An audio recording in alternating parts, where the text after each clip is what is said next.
ನಮಸ್ತೆ ಎಲ್ರಿಗೂ, ಗುಣವತಿ ವ್ಲಾಗ್.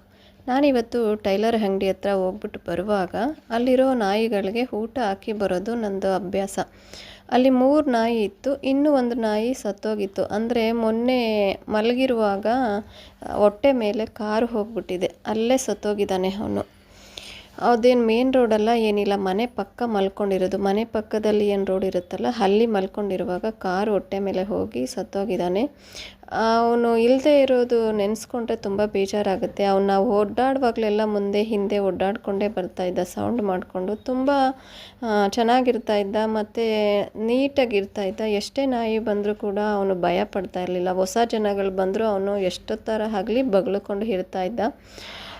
ಇವತ್ತು ಅವನು ಇಲ್ಲದೆ ಇರೋದು ನೋಡಿ ಮನಸ್ಸಿಗೆ ತುಂಬ ಬೇಜಾರಾಯಿತು. ದಾರಿಯಲ್ಲಿ ಗಾಡಿ ಓಡಾಡಿಸೋರು, ಬೈಕ್ ಆಗಿರ್ಬೋದು, ಕಾರ್ ಆಗಿರ್ಬೋದು, ಹಾರನ್ ಮಾಡಿ ನಿಧಾನವಾಗಿ ಹೋಗಿ ಅಂತ ಕೇಳ್ಕೊಳ್ತೀನಿ.